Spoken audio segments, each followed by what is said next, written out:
diálogos teológicos, né?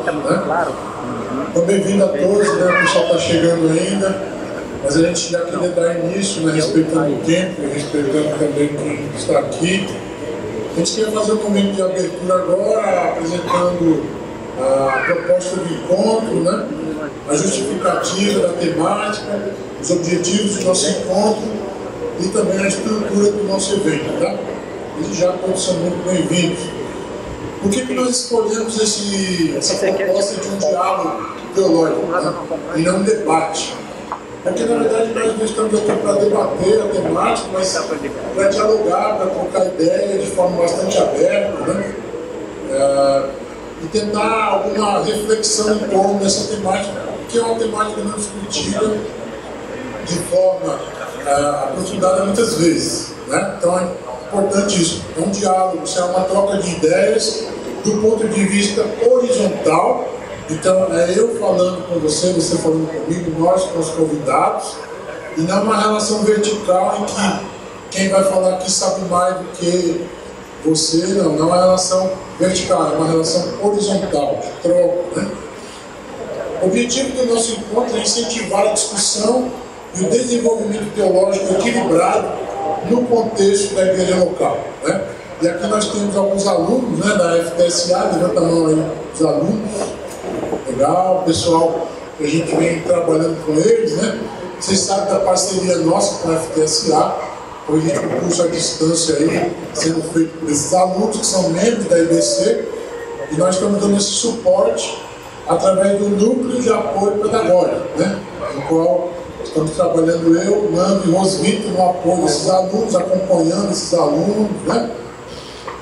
Desenvolvimento acadêmico, desenvolvimento espiritual, ministerial. Então, a partir das nossas discussões, algumas temáticas apareceram, dentre elas a que está hoje aqui para vocês, tá? Os organizadores, então, somos nós, é o pessoal do núcleo de capacitação da igreja e os alunos de graduação da FTSA. Promoção do evento da Igreja Batista Central de Fortaleza, que valoriza, sim, o estudo teológico, né? A reflexão bíblica, mas acima de tudo que essa reflexão bíblica se traduza em ação, em transformação de vida, em movimento missional, né? Em vida de Jesus entre nós. Tá legal, pessoal? Essa é a grande questão aqui. Estudo e vida, essa proposição. Por que nós escolhemos esse tema? Então, dentro da nossa reunião lá com esses alunos, várias temáticas apareceram, né? Essa daqui foi a mais votada, e ao final a gente vai saber quais são as proposições para os próximos encontros. A ideia é que nós tenhamos aqui um encontro mensal para esse momento de diálogo teológico, tá? Então, nossa temática de hoje será essa que vocês estão vendo: protestantismo, pentecostalismo e neopentecostalismo, tensões e práticas evangélicas à luz da Bíblia, certo?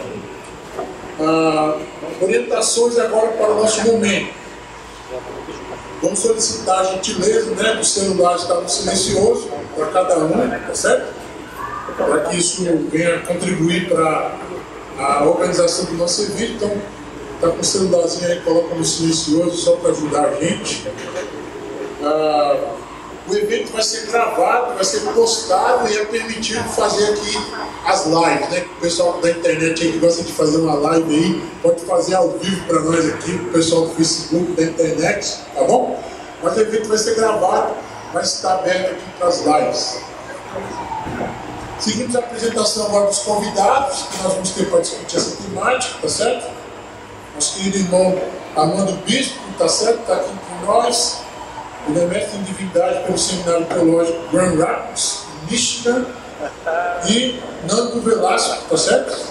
Rapaz, já pensou aí? Nosso amigo Nando Velasco, que é mestre em estudos interculturais e ênfase na fé e na cultura contemporânea, né, pelo Elton College de Chicago, tá certo? E eu que vos falo na condução aqui, na mediação do encontro, né? Também sou formado em teologia com a especialidade de formação de professores, mestrado na área de formação de professores e também doutorado em andamento na área. Então a gente vai ter esse movimento para discutir como isso implica na nossa formação, né? Como pessoas crentes em Cristo Jesus, como isso vai desembocar no nosso GR, nas nossas vidas de comunidade, né? De pequenos ajuntamentos, e como isso vai contribuir para a nossa formação como discípulo de Jesus. Tá? Então, feito isso, a gente apresenta a vocês a estrutura do evento, que vai se dar a partir desses 4 momentos. Tá? Primeiro, um resumo simples histórica e teológica da temática. Teremos 15 minutos para isso. Nosso amigo Dano Velasco vai trazer para a gente. Depois nós teremos as tensões. Quais são as tensões existentes aí entre pentecostalismo, neopentecostalismo e protestantismo, os conflitos doutrinários e práticos e as conquistas que tivemos até hoje. Então, o pastor Nando vai trazer para a gente. Depois, na sequência, teremos 30 minutos para perguntas e respostas, tá? Perguntas fechadas, diretamente direcionadas para os nossos colaboradores, e depois perguntas abertas também, feitas para qualquer um. Tá? O movimento vai ser esse: pergunta direcionada ou pergunta aberta para qualquer um. E por fim, os 10 minutos finais para a gente fechar, né, e considerando, fazer as considerações finais e já anunciando para vocês as futuras temáticas. Tá bom? Por isso, queria convidar nosso primeiro momento para o resumo e simples histórico teológico, certo? Dando Velasco, esse momento inicial com a gente, tá certo? Um evento para nós, vamos aproveitar.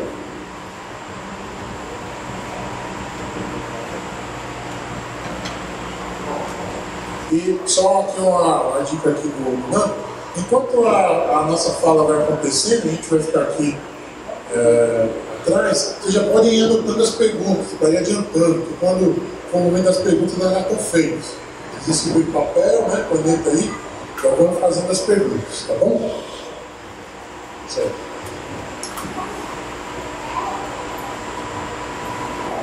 Tá, pastor? Pastor trouxe os livros da lei. Boa noite, pessoal. Muito bom estar aqui com vocês. A gente tem uma tarefa pesada aqui, né, de andar por esse caminho aí que é bem controverso.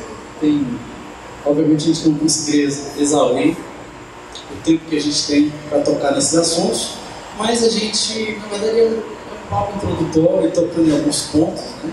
E eu tenho a tarefa, então, em 15 minutos, de dar um resumão rápido dessas 4 linhas, que é o protestantismo, o pentecostalismo, o neopentecostalismo, eu incluí uma outra depois, o evangelicalismo, ou a igreja evangélica. Ok? Então, aperte os cintos, a gente vai sair correndo, você faz a sua pergunta aí. No final, então, a gente tem esse tempo de perguntas e respostas. Nós conhecemos a história da Reforma. Século XVI, a Igreja Católica passa por um processo de reforma, e Lutero é o grande nome. Completou-se agora em outubro último 500 anos de reforma protestante. E a grande questão era basicamente a soteriologia, a doutrina da salvação, que não era por obras, não era pagando as indulgências, mas era pela graça, né, pela fé, somente. Esse foi o grande cisma, né? E a partir desse movimento que gerou muita revolução política, muita movimentação econômica, em toda a Europa, mudou a cara da Europa. Após esse momento, os grupos, os líderes, os pensadores, agora livres da sombra católica, então começou a surgir inúmeros movimentos. Então, essa igreja que protesta, ela, com o passar do tempo, se torna a igreja reformada, que é, digamos, as igrejas protestantes podem ser chamadas as igrejas luteranas, as igrejas episcopais, anglicanas, que ainda existem, mas alguns líderes, como Calvino, que também fez parte desse processo, começa a ter definições da teologia de maneira mais precisa, e a gente tem essa pequena distinção entre igreja protestante e igreja reformada, que são as igrejas mais ligadas à interpretação bíblica, à exegese. E o que é incomum, as doutrinas principais da igreja protestante e agora reformada, e a maior expressão da igreja reformada é a igreja presbiteriana. As doutrinas básicas, essenciais, é a inerrância das escrituras, que o homem é pecador e ele não tem como salvar a si mesmo, a centralidade da obra de Cristo na cruz, a salvação apenas pela graça, a ênfase na soberania, daí a busca pela pureza moral e a prática dos meios da graça, batismo e a ceia. Então, a igreja reformada, ela começa a defender, começa a se caracterizar por essas grandes doutrinas: inerrância das escrituras, pecaminosidade do homem, a centralidade da obra de Cristo, a salvação pela graça, a soberania de Deus, a vida moralmente pura e os meios de graça, que seriam os sacramentos. Os batistas, eles surgem aí no meio. A história dos batistas é bem confusa, ela tem várias influências que não vem ao nosso caso aqui agora. Nós já estamos chegando então no século XVII. Grandes bênçãos, grandes virtudes, grandes avanços, mas o que se tinha era uma igreja profundamente teológica, onde a teologia foi profundamente sistematizada e a priorização do intelecto ganhou projeção à piedade do coração. Então, no século XVII, na Alemanha, um homem chamado Zinzendorf, e pelo mover do Espírito Santo, ele começa uma reunião de oração que durou só 100 anos. Isso foi em 1727. É como se fosse a reforma da reforma, um movimento chamado pietismo na Inglaterra, por causa da aridez teológica, por causa do racionalismo, de certa forma, aplicado às escrituras. Faltou piedade, faltou vida com Deus, digamos assim, grosso modo. Então surge esse movimento chamado, a partir do pietismo na Alemanha, como se fosse uma reforma da reforma, e um grupo chamado Morávios, um grupo de escravos, eles fazem parte desse mover, e eles começam esse movimento de oração, e de fato eles têm experiências profundas com o Espírito Santo, e a partir desse momento começa um mover diferente, como se fosse uma nova onda na reforma. Um homem muito conhecido chamado John Wesley, ele foi influenciado por esse movimento, os Morávios, porque o fervor missionário dos Morávios, né, que vieram da Alemanha, apaixonados por Deus, apaixonados, dedicados à oração, apaixonados pelas almas perdidas. O fervor evangelístico deles era absurdo. E eles alastraram, eles espalharam o evangelho em todas as partes do globo. Eles se vendiam como escravos para pregar o evangelho. Então, o fervor do Espírito, o zelo missionário, e eles chegaram então até os Estados Unidos. Numa dessas viagens encontraram com John Wesley, o fundador do metodismo. Estamos então no século XVII. No século XVIII, esse movimento de renovação espiritual, você continuava tendo a briga entre calvinistas e arminianos, basicamente do veio reformado, mas enquanto as pessoas estavam, nos grandes centros acadêmicos e nas universidades discutindo essas grandes nuances teológicas, a piedade do povo acabou ficando na prática da oração, na busca da manifestação do Espírito. Então houve todo esse reavivamento. Em 1800 começa um movimento chamado Holiness, ou movimento de santidade, porque não bastava só o conhecimento teológico, não bastava só a vida fervorosa e o zelo missionário, mas também a busca da santidade. E a crença então do movimento Holiness foi de que você pode ser perfeitamente, você pode ser um cristão, um ser humano perfeito aqui na Terra. É só você buscar, se dedicar e orar e se disciplinar. Esse movimento de Holiness, junto com o metodismo, varreu os Estados Unidos entre o século XVIII e o século XIX. Então, o que nós temos nos Estados Unidos? Uma série de movimentos sociais acontecendo, escravidão, muita pobreza, muito movimento social, e a mensagem do Evangelho, nos termos simples, do pentecostalismo, ganhou os Estados Unidos. O metodismo aprendeu muita coisa com os pentecostais, mas não se tornaram necessariamente na igreja pentecostal. O pentecostalismo, como a gente conhece, ele começa mesmo no século XIX. Especialmente nesse período, século XIX, início do século XX, movimento de santidade, não é? Então, protestantismo, a reforma contra a igreja católica. A igreja reformada é como se fosse um avanço do protestantismo, caracterizado pela pureza e a profundidade teológica. Mas isso deixou a igreja num cisma entre calvinismo e arminianismo, e a piedade meio que se secou no movimento missionário. Deus levanta então os morávios e esse povo com senso evangelístico muito forte, e eles se alastraram pelo mundo, chegaram nos Estados Unidos e começa então o movimento Holiness e o pentecostalismo. O pentecostalismo mantém as mesmas doutrinas das tradições históricas, só acrescentam algumas coisas, e são elas: a segunda experiência do batismo com o Espírito Santo. Então você aceita Jesus, salvação, homem pecador, a cruz somente, mas o pentecostalismo então introduz esse novo entendimento, essa segunda experiência com o Espírito Santo. A vida cheia do Espírito e a evidência do falar em línguas, milagres, cura, libertação. E esses resultados de santidade precisam ser alcançados no presente. Isso levou a um comportamento legalista, muito austero, muito asceta, de muitas proibições, não é? Isso ganhou evolução ao longo do tempo. E uma outra coisa que caracterizou o pentecostalismo, além do fervor evangelístico, o zelo pela pureza que chegou até o legalismo, essa experiência da segunda bênção com falar em línguas e manifestações milagrosas, a mensagem da volta iminente de Jesus. Então, uma sociedade pobre, sem esperança.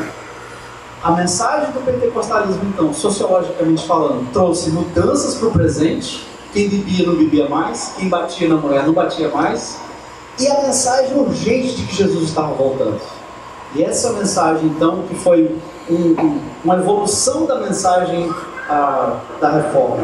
Hoje a Igreja Assembleia de Deus, que começou em 1910, 4 anos apenas do que foi chamado o movimento, que é chamado a primeira onda do pentecostalismo, né? Que chega até o início do século XX, na rua Azusa, lá nos Estados Unidos, e houve um mover de Deus ali, muitas coisas aconteceram, e o fervor missionário, junto com essa experiência pentecostal, isso foi em 1906. Em 1910 começa a Assembleia de Deus aqui no Brasil. Os missionários que estavam lá, né, vindos da Europa também, de Chicago, começa a igreja cristã do Brasil, primeira igreja pentecostal no Brasil foi a Cristã do Brasil, e logo em seguida a Igreja Assembleia de Deus, que hoje tem cerca de, estima-se, 30 milhões de membros só aqui no Brasil. O pentecostalismo, ele se alastrou pelo mundo e hoje estima-se, fora a China, mais de 500 milhões de pentecostais, sem contar as denominações históricas que ficam bem atrás. Só a China estima-se mais de 100 milhões de pentecostais. Então, a paixão, o fervor, a segunda experiência no Espírito, isso caracterizou muito o pentecostalismo. E chegamos então no século XX no neopentecostalismo, que é o que é chamado da terceira onda do pentecostalismo. Eu não falei da segunda onda, né? É importante destacar. A primeira onda, início do século XX. A segunda onda é no meio do século XX, há os movimentos de renovação carismática na Igreja Católica e nas igrejas históricas. As igrejas batistas passaram por renovação, as igrejas presbiterianas. Então, se você não sabe, a Igreja Batista da Lagoinha foi um dos pivôs do movimento de renovação espiritual que aconteceu nas igrejas batistas e deu luz à Convenção Batista Nacional. Você tem a Igreja Batista Brasileira e a Convenção Batista Nacional. Nessa época chegam também a Igreja Quadrangular, vindo também desse movimento da primeira onda do início do século, trazendo a mensagem da segunda experiência, cura e a volta iminente de Jesus. E a terceira onda, então, eu termino a minha fala aqui. A terceira onda acontece na segunda metade do século XX. Igrejas como Universal do Reino de Deus, a Internacional da Graça, são igrejas que entram nessa terceira onda. O que eles têm de diferente? Muitas das doutrinas tradicionais, todas as doutrinas pentecostais, mais algumas coisas. Por exemplo, batalha espiritual. A visão da batalha espiritual, né? Maldição hereditária. Tem que lutar contra isso. A teologia da prosperidade. A confissão positiva, né? Tome posse da vitória, né? Declara e tal. A simbologia do Velho Testamento, não é? O shofar, os altares, todo o simbolismo ritual do Velho Testamento, a igreja neopentecostal ela usa de forma muito efusiva, né? Um forte poder midiático. Então, se a primeira onda a primeira onda do pentecostalismo atingiu as massas mais pobres, a segunda onda começou a atingir a classe média. A terceira onda, que é o neopentecostalismo, atinge a classe alta. E você então começa a ter grandes homens, grandes nomes, grandes figuras, grandes celebridades sendo atraídas pelo poder midiático, né? Líderes messiânicos, líderes que detêm todo o poder, eles são apóstolos ou até atualmente até patriarcas. Um forte partidarismo político também. Então, a igreja neopentecostal, alguns sociólogos e teólogos nem consideram a igreja neopentecostal como um movimento religioso, mas como um movimento midiático de massa e de consumo. É uma leitura radical, mas há algumas evidências, algumas leituras que a gente pode discutir a respeito. Então, a Igreja Universal, a Igreja Internal da Graça, a Igreja Vineyard. Uma das expressões da Igreja Vineyard aqui em Fortaleza é a Igreja Videira. Teve muita influência da Igreja Vineyard. Comunidade Sara Nossa Terra, Renascer em Cristo, todo o movimento do G12, a Igreja do Nazareno, a grosso modo, não é?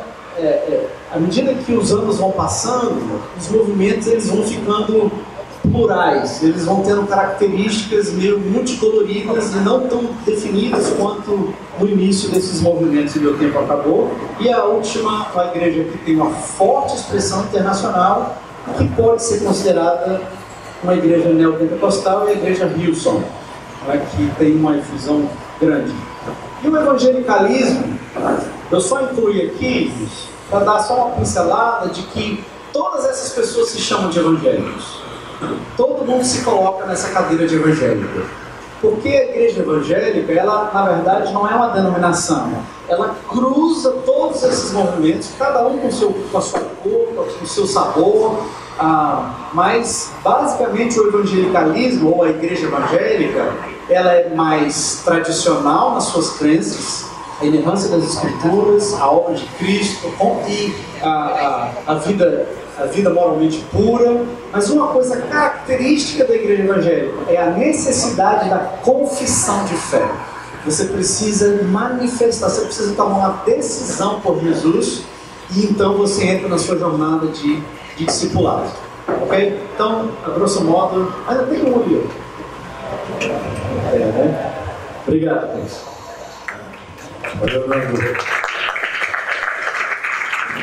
Legal. Essa introdução histórica é importante para lançar as bases. A gente vai trazer agora para o pastor Armando, segundo momento, tensões, conflitos e conquistas, então, do protestantismo, do pentecostalismo e do neopentecostalismo do Brasil. Oi, meu nome é Armando. Eu vou falar de tensão, mas tenso estou eu. Eu espero me pregaram uma peça ali, que eu achei que era meia dúzia de estudantes aí. Olha aí o que está acontecendo aqui, né? E, gente, que coisa, né? Surpresa total a presença de vocês aqui, muita alegria. E realmente me alegra bastante, né, de poder tratar desse assunto para mais gente, né? Eu acho que demonstra o interesse real das pessoas pela matéria. E a despeito do meu carinho, né, do meu amor, da minha entrega para o mundo acadêmico enquanto eu pude estudar, né, a minha cabeça ela sempre se foca mais naquilo que é pragmático, naquilo que funciona, naquilo que encarna, né? Então, durante muito tempo da minha vida, eu me dediquei ao estudo acadêmico e me aprofundei, eu fiz só isso.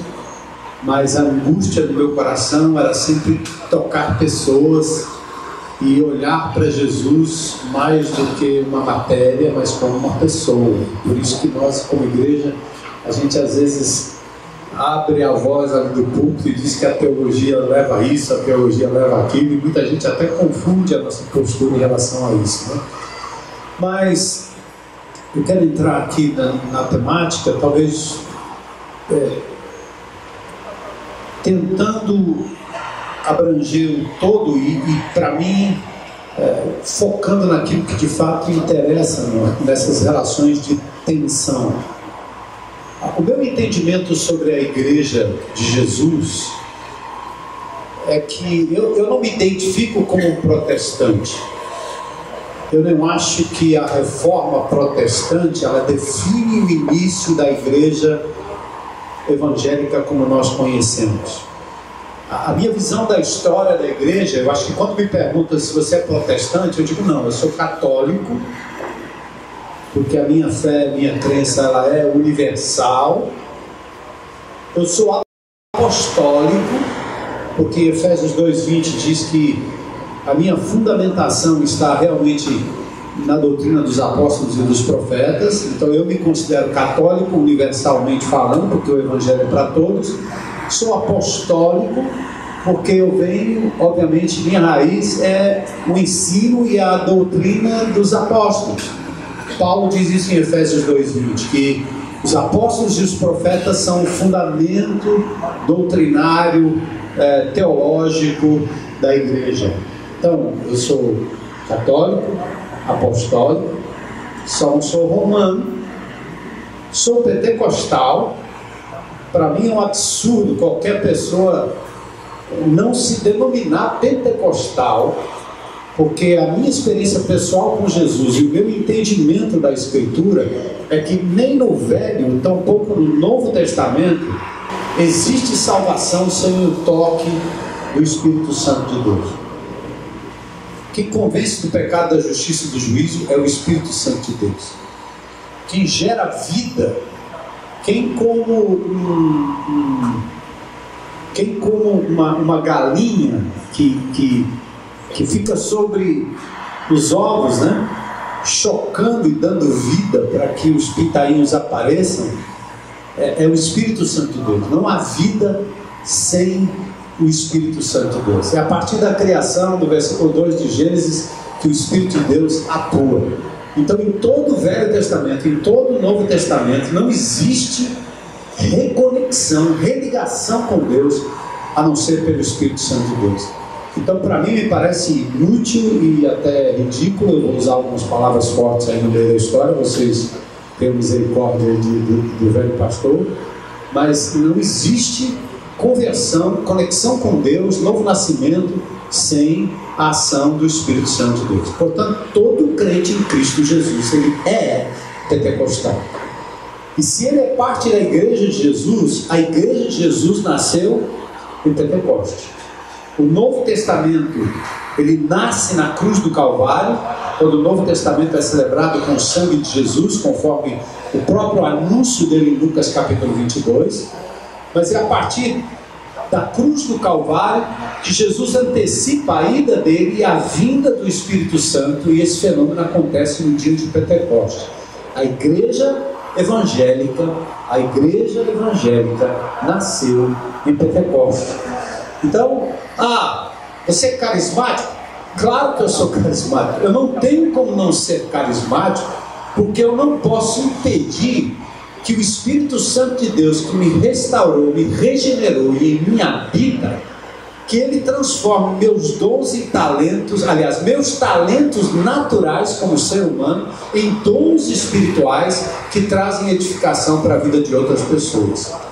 Portanto, você tem que ser carismático. Carisma é dom. A palavra carisma é a palavra dom, e o dom vem do alto. O dom perfeito vem do alto. Ele procede do Pai, do Filho e do Espírito Santo de Deus. Então você vai pegando essas categorias, né? Sou católico, sou apostólico, não sou romano, sou o único óbvio que eu quero dizer aqui, não sou romano. Sou pentecostal, sou carismático, e aí por diante. E aí nós temos todo esse desenvolvimento da história da igreja. E eu acredito de verdade que cada fase da história da igreja, incluindo a igreja católica apostólica romana, a partir de Constantino no ano 300, ela foi a igreja de Jesus, com suas lutas, com seus percalços, com suas limitações, e não há por que a gente negar essa parte da história. E o que acontece por ocasião da reforma não foi uma reforma que veio de algum movimento fora da igreja católica. A reforma nasce dentro da própria igreja católica apostólica romana. Você tem Whitefield, você tem Pedro Valdo, você tem homens que se doaram e se deram para que a igreja católica apostólica romana, que a partir de Tomás de Aquino, a partir do concílio de Latrão, já na virada do primeiro para o segundo milênio, ela se caracteriza mais como uma igreja estatal, uma igreja do império, uma igreja papal, mas dentro dela o Espírito de Deus ainda estava trabalhando e levantando homens e mulheres e movimentos para sacudir esta igreja. Portanto, eu acredito nessa continuidade da ação de Deus na história da igreja. Ao meu ver, é absolutamente artificial, e a não ser que seja para efeito de estudos, para que você possa dividir a história em blocos, e aí você passa a compreender melhor cada bloquinho. Mas talvez o grande dano disso é que a gente começa não só a se enquadrar no bloco, mas a enquadrar pessoas no bloco. E nos esquecemos que Deus é o Senhor da história, e Ele continua edificando a sua igreja em todas essas circunstâncias, com todos esses nomes, debaixo de todas essas lideranças, espúrias ou não, falhas como a gente, como nós, como eu. Então, talvez a primeira coisa que eu gostaria de deixar com vocês aqui é a minha visão linear da história, visão da continuidade da história, que não segmenta, mas que indica como Deus trabalha em cada época, usando e levantando pessoas que Ele faz e fez como fez no Velho Testamento. Quando Israel era muito mais numeroso, foi exatamente nessa época que o Senhor envia a perseguição. Israel é levado para o cativeiro, 722 as 10 tribos do norte desaparecem. Jesus, aliás, o Senhor, através da história, sempre trabalha com os pequenos começos, com os rebentos menores, são os de Gideão, que começa com 30 e poucos mil e termina com 300. Mas ele não abre mão de levar adiante a sua obra. Isso é muito importante para a gente que não tem a petulância de querer dominar a história daquilo que está nos livros, que na verdade são interpretações humanas sobre o que vem acontecendo, e para que a gente não só tente fazer com que nós pareçamos a nata santa e também classificar as pessoas de forma errônea em denominações ou em grupos assim. Tudo que o Nando mencionou aqui, ao meu ver, contribuiu de uma forma decisiva para onde nós estamos e vai continuar contribuindo, inclusive Edmar Macedo. Deus usou e usa esse homem de uma forma ou de outra. E eu me lembro do apóstolo Paulo dizendo, né, uns pregam o evangelho por acrescentar problema, por confusão, por inveja, para ganhar dinheiro, mas não interessa. De uma forma ou de outra, o evangelho tem sido pregado ao longo da história. Mas aí o que nós temos na história, que eu diria na história da redenção, na história salvífica, que talvez determine um pouco da nossa postura hoje, né? O que é que justifica eu estar onde estou, na comunidade em que estou, crendo como creio, pregando como prego, vivendo como tento viver? O que é que justifica isso? No meio de todas essas opções, justifica uma coisa simples, é que além da história, da circunstância e dos homens, nós temos um documento. O primeiro grande documento que nós temos é o documento do Velho Testamento. Lei, os profetas, menores, maiores, os livros poéticos, os históricos. Nós temos uma enciclopédia do Velho Testamento que terminou de ser escrita 400 anos antes de Cristo vir. Depois tivemos um período interbíblico, onde a escritura não foi produzida. Naquele momento não havia rei, não havia sacerdote, não havia profeta em Israel, o chamado tempo do silêncio interbíblico, porque o Malaquias foi o último profeta. Mas até aquela altura, até aquele momento, nós tínhamos o Velho Testamento todo completo, os 39 livros do Velho Testamento. E não só completo na língua original hebraica, mas também, por ordem e graça de Deus, Alexandre o Grande manda fazer uma cópia do Velho Testamento em grego, e nós temos a Septuaginta, que é um outro documento fantástico que ajudou na preservação de muito do que foi escrito no Velho Testamento. Então, quando Jesus vem ao mundo, tudo que ele dizia ser tinha como base o Velho Testamento, palavra escrita.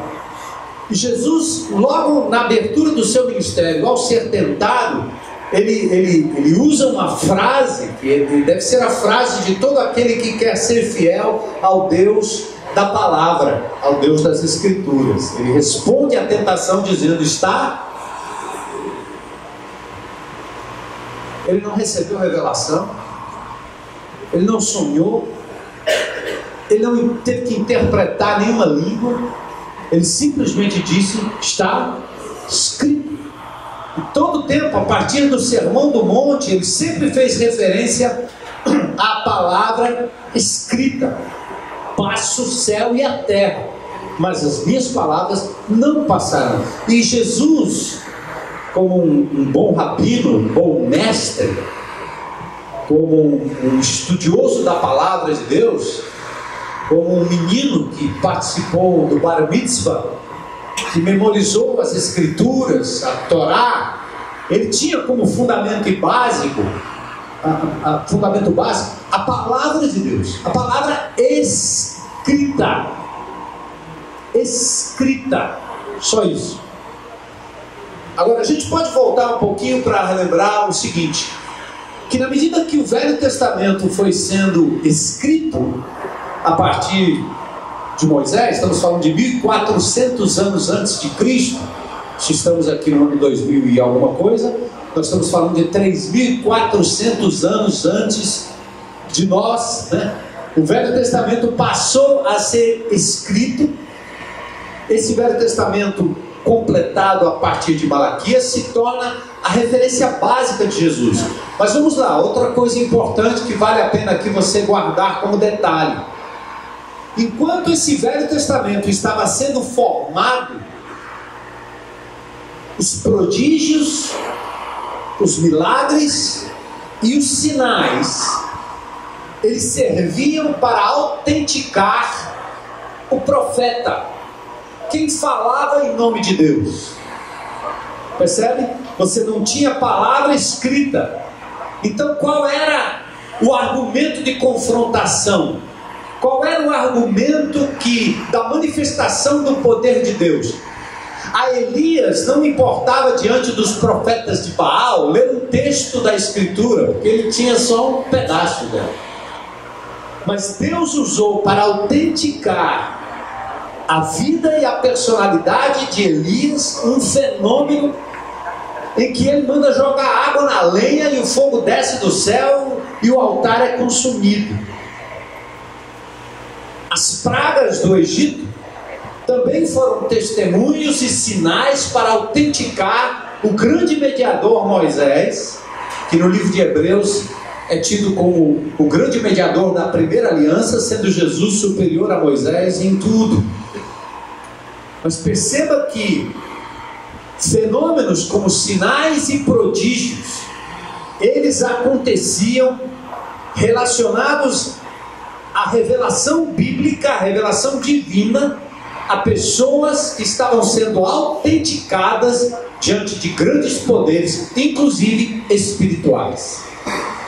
Talvez cabe lembrar aqui também que no fenômeno das 10 pragas, por exemplo, os magos do Egito reproduziram as mesmas pragas. Ou seja, sinais e milagres, prodígios, embora sejam forma de Deus autenticar o profeta dele, também era uma forma do diabo autenticar os seus profetas. Porque a vinda do diabo é também segundo sinais, poderes e prodígios. Tudo isso que eu estou dizendo aqui é pano de fundo para tudo isso que o Nando disse que vem acontecendo, principalmente pós-reforma, com os movimentos chamados pentecostais, neopentecostais e etc. Então, voltamos aqui à história. Jesus encarna, vive entre nós, levanta e escolhe os apóstolos. Estes apóstolos foram encarregados de levar adiante a mensagem e, num certo sentido, ou usando amanuenses ou não, tal qual Lucas, que nunca viu Jesus, mas escrevia o que ouvia, Jesus deu a estes homens a prerrogativa de levarem adiante a mensagem, de inaugurarem a nova era da igreja de Jesus no dia de Pentecoste. Estes apóstolos eram o núcleo de Israel, uma demonstração clara de que Jesus nunca abandonou a nação de Israel, porque o núcleo apostólico da igreja que nós fazemos parte hoje, ela foi primeiramente constituída de judeus. E mesmo ele tendo vindo para o que era seu, e os seus não tendo recebido, em João 11 diz isso, ou seja, ele veio para os judeus, e os judeus o rejeitaram. Há 2 textos absurdamente tristes na palavra de Deus, quando o Senhor Jesus Cristo dá as costas praticamente para o judeu, e se abre agora para um novo povo, porque o judeu rejeitou a palavra do Senhor Jesus Cristo. Mesmo assim, para que as promessas feitas a Abraão prevalecessem, o Senhor escolheu como núcleo da igreja 12 apóstolos, 12 representantes das 12 tribos de Israel. Ou seja, o núcleo começa em Jerusalém, o núcleo começa com os judeus, o núcleo começa com indivíduos que estiveram pessoalmente com Jesus, receberam a incumbência pessoal de Jesus, tiveram sobre si soprados o Espírito Santo de Deus como uma antecipação apostólica. E isso para mim, em seguida, quando Judas trai o Senhor, no livro de Atos, a primeira coisa que os discípulos têm que fazer é achar um outro apóstolo, porque está faltando um, está incompleto. Apóstolo Paulo, um como fora de tempo. Isso para mim é outra medida absolutamente importante para que você entenda que não existe tecnicamente apóstolo, ofício de apóstolo não existe. Essas são as invenções que nós vamos aí colocando na conta desse neopentecostalismo que nós estamos experimentando hoje. Os homens querem títulos, eles constroem templos, como construíram Babel, e fazem do templo um lugar célebre para que o seu nome saia na placa. Isso para mim é uma maior blasfêmia que pode existir. Eles deveriam aprender com João Batista, que era só voz no deserto, não tinha nome, e a função dele era que Jesus crescesse e ele diminuísse. Então o apóstolo foram esses foram os apóstolos. Agora vamos lá, a atividade. De repente você tem um fenômeno novo agora com o início da igreja. Qual é o fenômeno?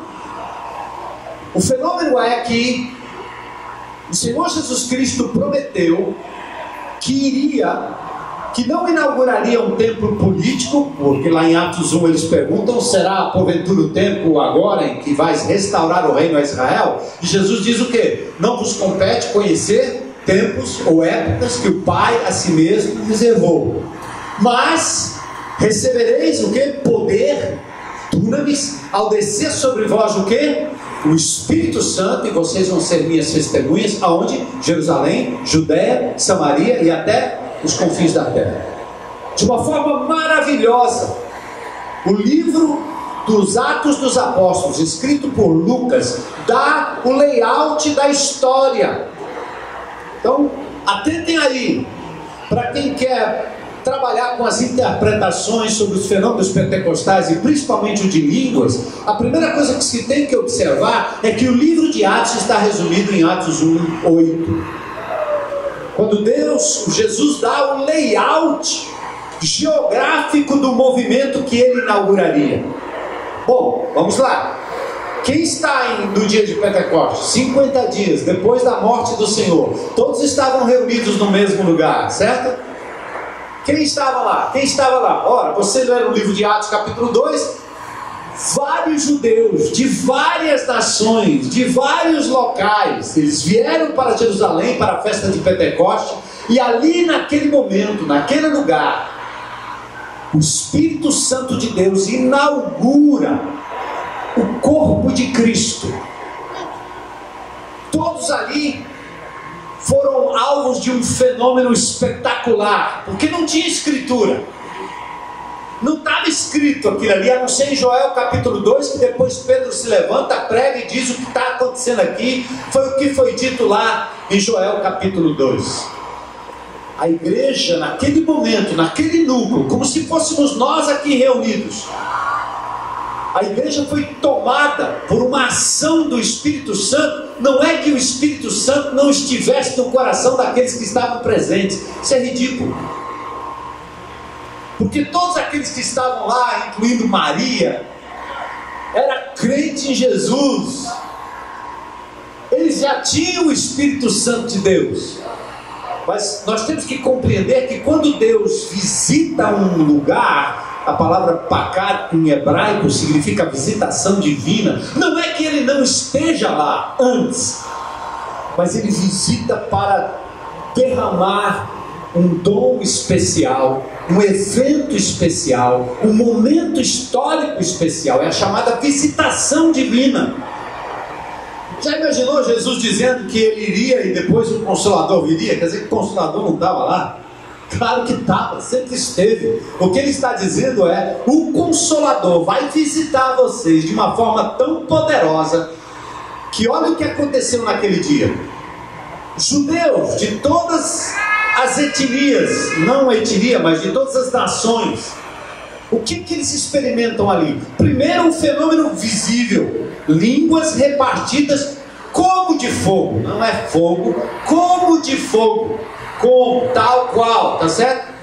O cara ronca como um leão. Ele não é leão, não ronca como é tal qual, na mesma mia como um gato, late como um cachorro e não faz nada, não? Então é como, tal qual, línguas repartidas tal qual fogo. Um fenômeno físico para aqueles judeus incrédulos que pediam sinal, enquanto os gregos pediam sabedoria. Deus sabia o que tinha que fazer. Fenômeno número 2. O fenômeno maior do livro de Atos, no capítulo 2, não foi o fenômeno de línguas, gente falando em línguas. O fenômeno maior foi cada um ouvindo na sua própria língua materna aquilo que estava sendo pregado e falado pelos apóstolos. 3 vezes naquele texto a palavra diz: como é que nós estamos ouvindo? E a palavra glossália que aparece em 1 Coríntios capítulo 12, ali a palavra que aparece em Atos capítulo 2, é a palavra que tem a ver com dialeto. Ele está dizendo assim: como é que eu, um judeu que moro no Brasil, falo português, sei muito pouco do hebraico porque eu moro no Brasil, eu estou aqui agora, o Espírito Santo desceu, Pedro está pregando em aramaico ou em hebraico, e eu estou ouvindo em português. entendeu? O mexicano, o espanhol, o chinês, cada um Google, era um Google, hein? Google, estão entendendo? Volta lá na sua Bíblia e risca por 3 vezes em Atos capítulo 2 que o maior fenômeno pentecostal foi cada um ouvindo falar na sua própria língua as grandezas de Deus, embora a fonte fosse uma só. Eu quero ver esse fenômeno acontecer em alguma igreja, em algum lugar, em algum movimento, em alguma conferência, em algum avivamento aqui. Eu nunca vi isso, nunca vi registro disso, porque o que se procura é um outro fenômeno.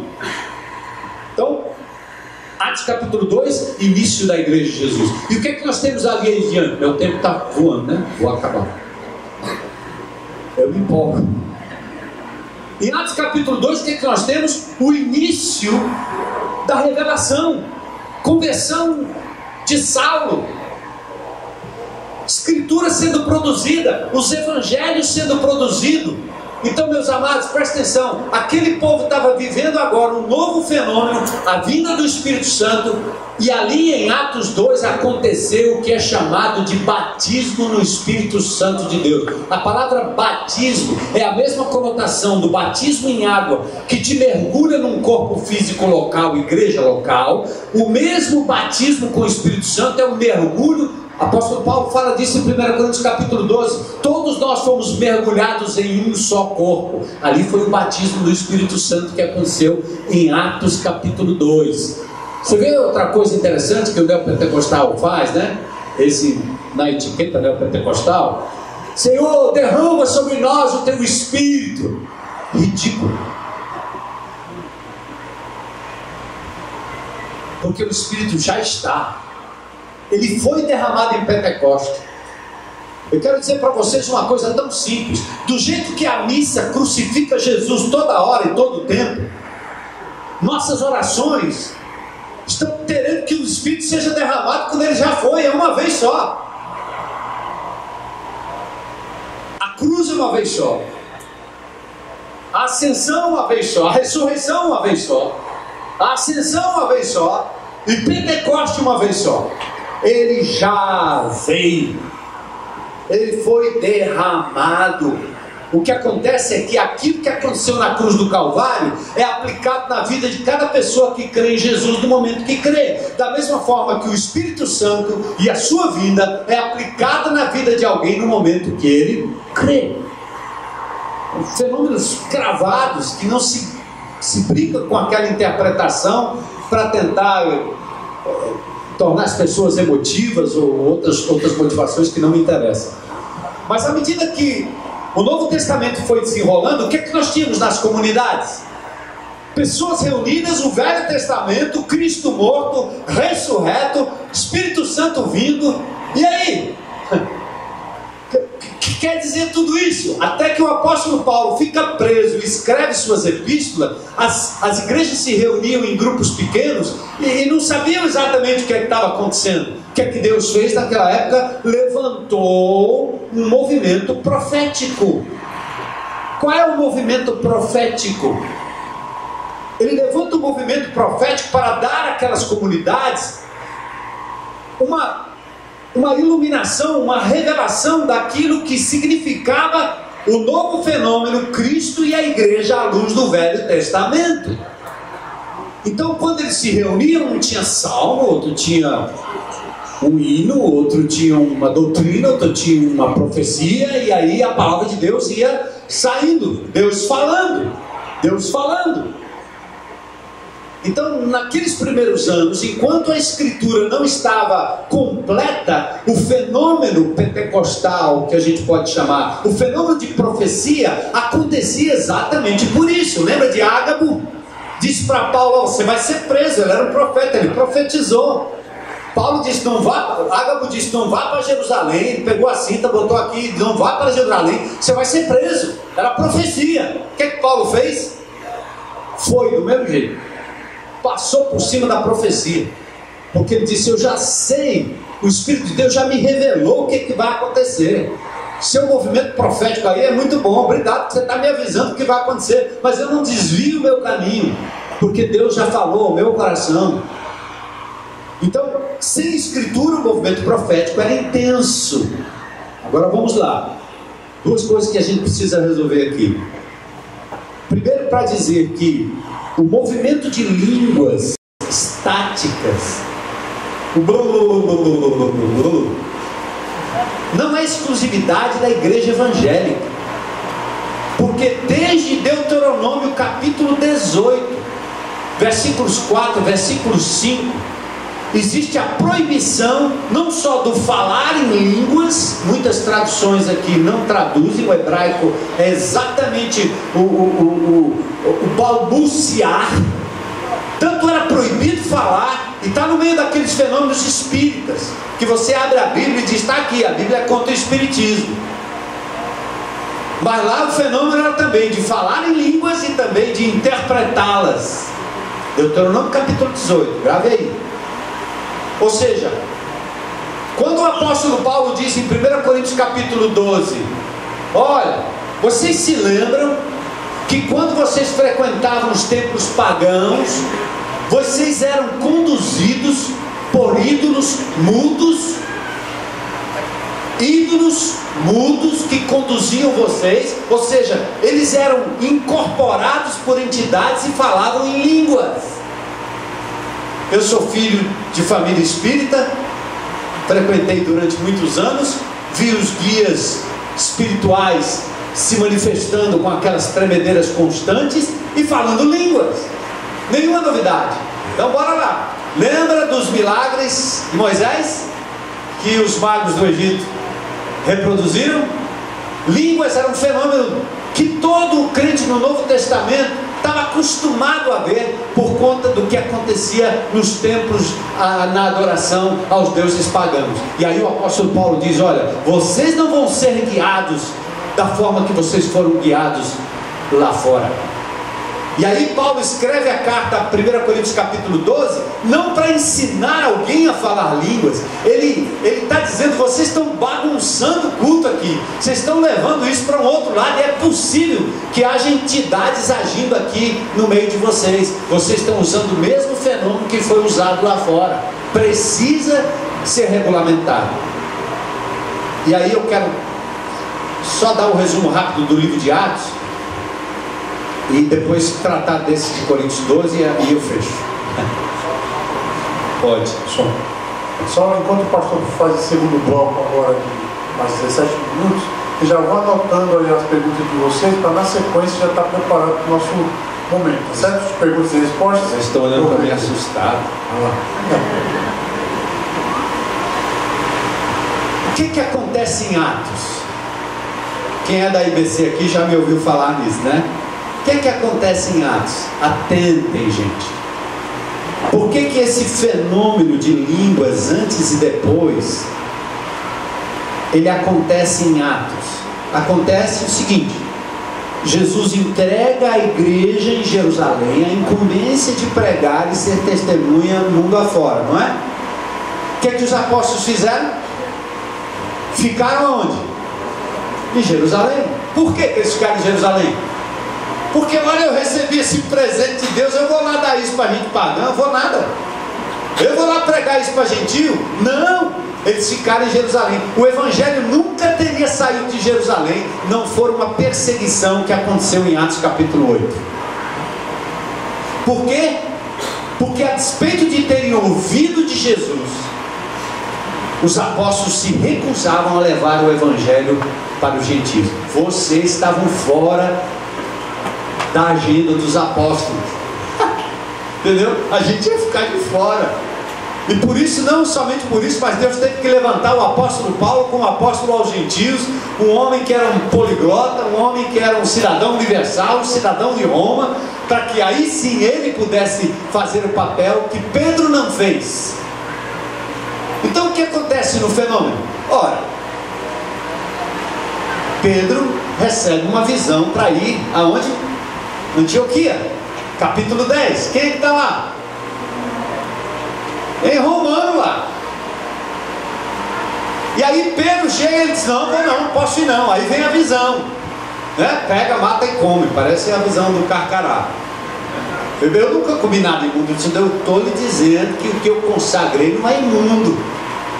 O que significava aqueles animais? Significava que Pedro e os apóstolos tinham que sair de Jerusalém e ir na casa de Cornélio, e lá eles tinham que ministrar a palavra de Deus para eles, e eles lá viviam um outro fenômeno que era super importante. Qual o fenômeno? Eles chegam lá, começam a falar, e o que acontece?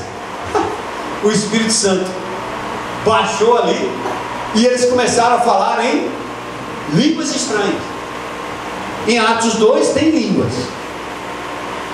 mas o fenômeno maior foi qual, gente? Ouvir. Estão comigo aí?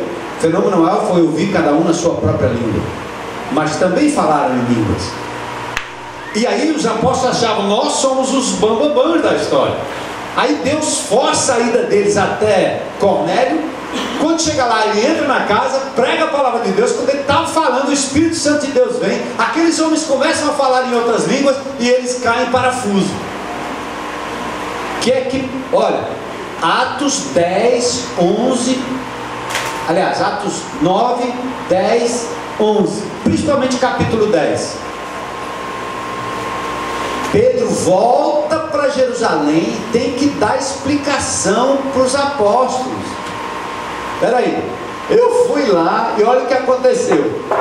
Eles creram na palavra e falaram em línguas. Atos capítulo 10, verso 17.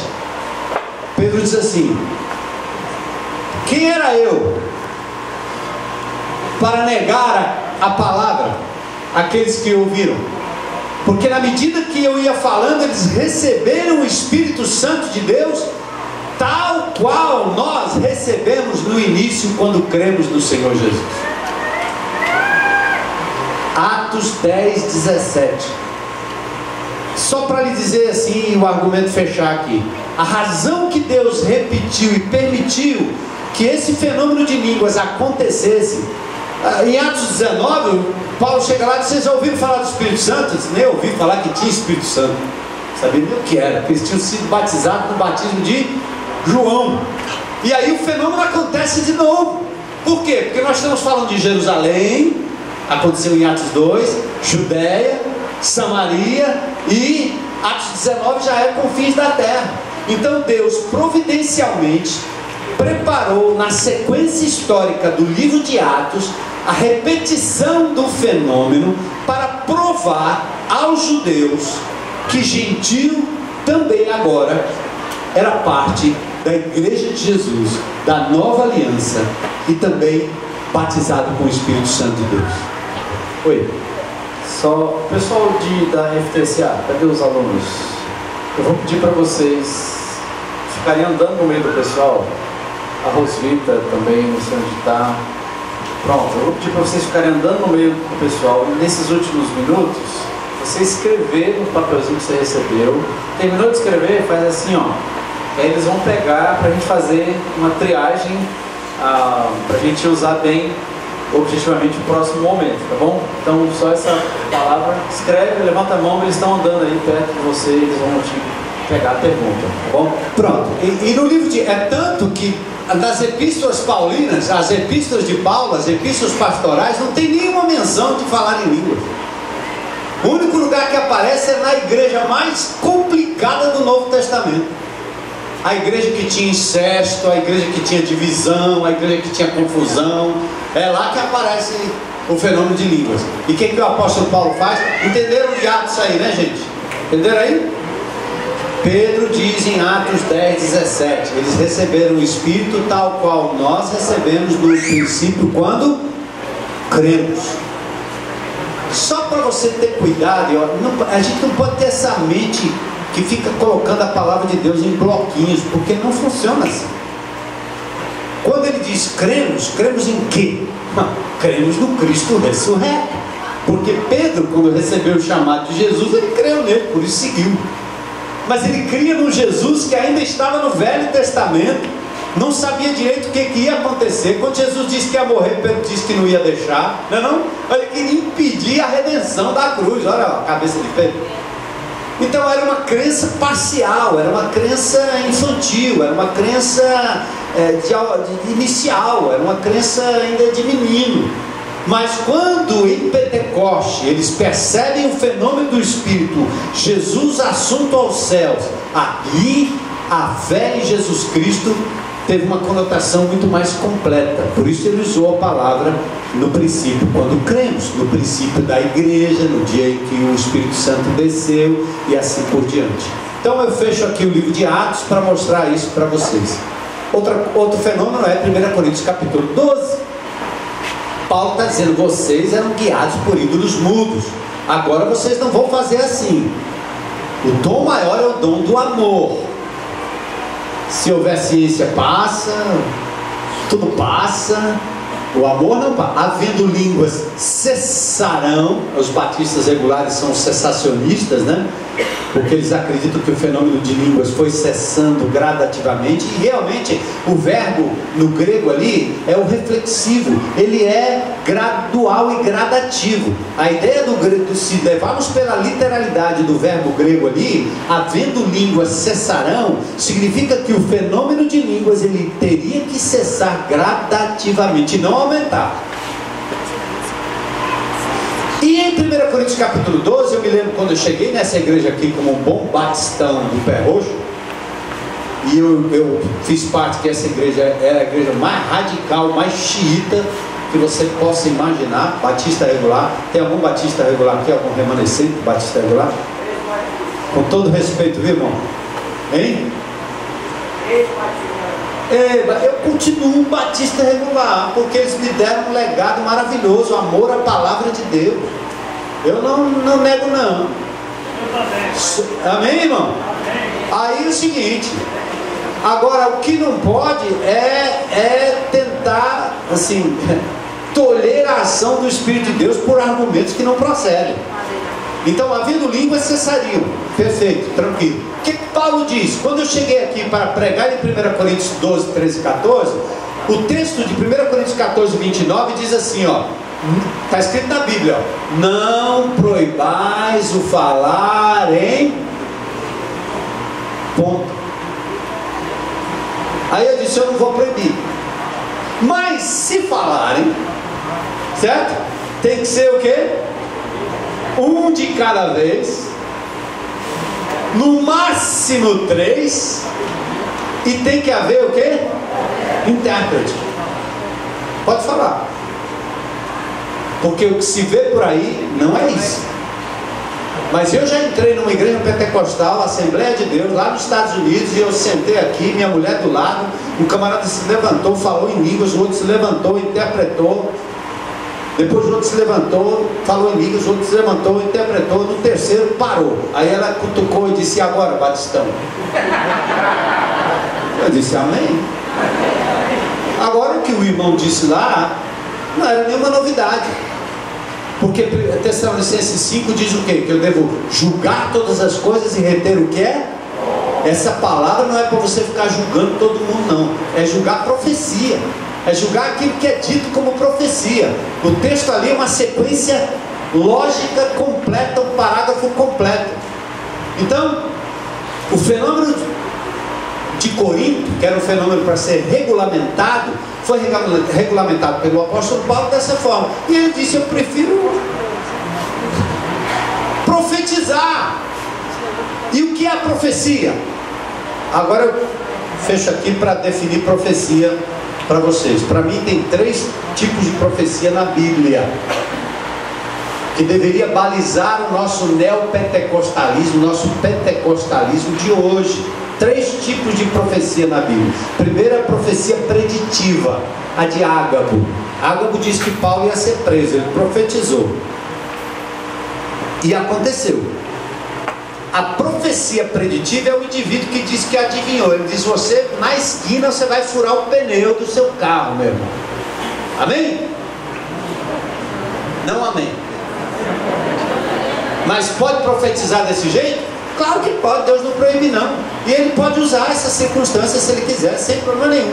Só que se eu passar na esquina e o pneu não furar, nós vamos apedrejar ele aqui debaixo da tenda. Porque o profeta mentiroso, se a profecia não se cumprir, ele tem que ser apedrejado. Está lá em Deuteronômio capítulo 18. Não ia sobrar muita gente por aí. que profetiza generalidades e coisas que não acontecem. Profecia preditiva. Qual é o segundo tipo de profecia? É a profecia da Escritura. 2 Pedro capítulo 1, verso 19. Nenhuma profecia da Escritura foi dada por vontade humana. Antes, homens santos de Deus falaram pelo Espírito Santo de Deus, um termo fantástico chamado, um termo hebraico, grego aliás, theopneustos. Homens foram movidos como jangada. Ali a palavra é como se fosse a linguagem é náutica, porque Pedro é um pescador. Ele diz que homens santos de Deus falaram movidos, soprados pelo Espírito Santo de Deus. E essa palavra da profecia da Escritura, profecia que gera Escritura, ela cessa no livro do Apocalipse e ninguém pode acrescentar mais.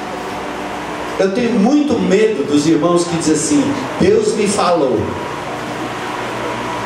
E quando a pessoa vem pedir um conselho, vem conversar comigo, ela diz assim: pastor, olha, Deus me falou, o que eu sou? Rapaz, sai daqui, macho. Sai de perto de mim. Você está dizendo que Deus falou e vem me perguntar minha opinião? Doido, irmão, faça isso não.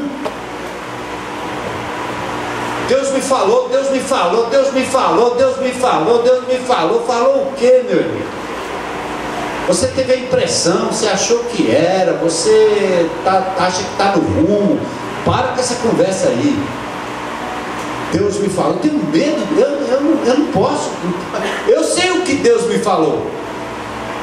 Profecia da Escritura.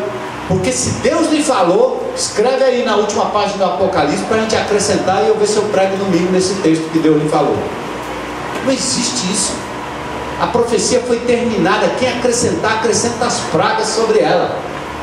1 Coríntios capítulo 14, o apóstolo Paulo fala de outro tipo de profecia. A profecia enquanto ensino, exortação.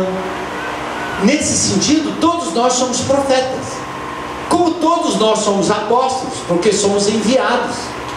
Como todos nós somos pastores e pastoras, porque nós apacentamos pessoas.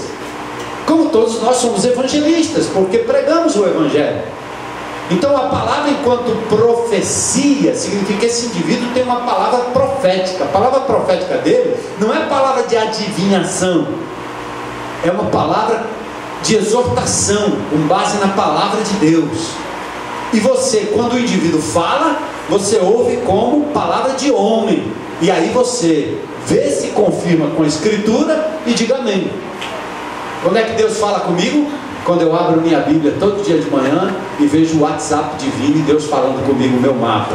Aí Deus falou comigo, ó. Deus falou comigo, cara. Ele disse alguma coisa para mim? Né? Se você perguntar, ele disse alguma coisa para mim? Ele disse, não, disse para mim, cara, é comigo. Desculpa aí. Eu tenho que me virar, eu tenho que responder com aquilo que Deus está dizendo. Sentido de profecia, 3 tipos: profecia preditiva, profecia da Escritura, profecia enquanto ensino. Tá certo? E fechando aí essa questão do fenômeno pentecostal, de novo, todo indivíduo é batizado no Espírito Santo no momento que ele crê. Ele pode até expressar outros dons no momento da sua conversão. E já me disseram, esse pastor é beleza, só falta falar em línguas. E eu me pelejando para falar hebraico, não deu certo, grego deu certo, inglês não deu certo, né? Eu pelejando aí para essas coisas aí. Só está faltando isso, meu irmão, o que eu quero mais, né? Então eu quero fechar aqui para dizer: todos esses fenômenos da prosperidade é a igreja reagindo a um status quo sem vida, sem amor, sem misericórdia. É muita piedade sem palavra, ou muita palavra sem piedade, que é isso o fenômeno que acontece. Os leigos mais interessados em teologia na sua profundidade, às vezes escondem os maiores pecados. Eu já vi isso aqui. O indivíduo quer estudar teologia e maltrata a mulher dele. Quer estudar teologia e não cuida dele mesmo. Então, você está querendo o quê, meu? né? Nós temos que querer estudar a teologia para nos tornarmos piedosos, amantes de Jesus, cheios de amor e de misericórdia. E eu encerro com uma ilustração, né, que eu gosto de usar. A igreja batista, ou a igreja tradicional, que é baseada nas Escrituras, ela é um avião, um Boeing, na cabeceira da pista, sem turbina. Jesus diz: errais, Mateus 22, 29, não conhecendo as Escrituras, nem o poder de Deus. Uns conhecem demais a Escritura, aí eles são como um avião na cabeceira da pista. Todo mundo entra, todo mundo senta, todo mundo põe o cinto, o piloto fala com todo mundo: atenção, senhores passageiros, estamos prontos, autorizados para a decolagem. Ele pega no manche, ele vai, não sai do canto. Não tem poder, não tem motor. O outro, do outro time, é os caras agarrados numa turbina, igual aqueles fogos de artifício. Como é que chama aquele bicho que sai, busca-pé? Não é não que sai correndo assim, que sai voando. É o cara agarrado numa turbina, ligou, não tem direção, não tem controle, ele sai arrasando tudo, agarrado para tudo quanto é lado, e sobe, desce, cai. É uma loucura. O que é que nós precisamos? E o que Deus tem trazido, inclusive, ao movimento pentecostal e ao movimento mais tradicional, né? O tradicional um pouco mais de poder, o pentecostal um pouco mais de palavra. O que é que nós queremos? Equilíbrio, piedade, amor a Jesus. E na hora que Ele quiser que eu curo, eu curo. Na hora que Ele quiser que saia fogo do céu, olha que sai mesmo. Mas eu não vou fazer disso um espetáculo, expulsando demônio, fazendo espetáculo no palco, fazendo o graveto descer. Tudo isso tem seu momento, tudo isso tem seu tempo, e se Deus quiser, Ele faz. Mas nós não podemos usar essas coisas para manipular as pessoas.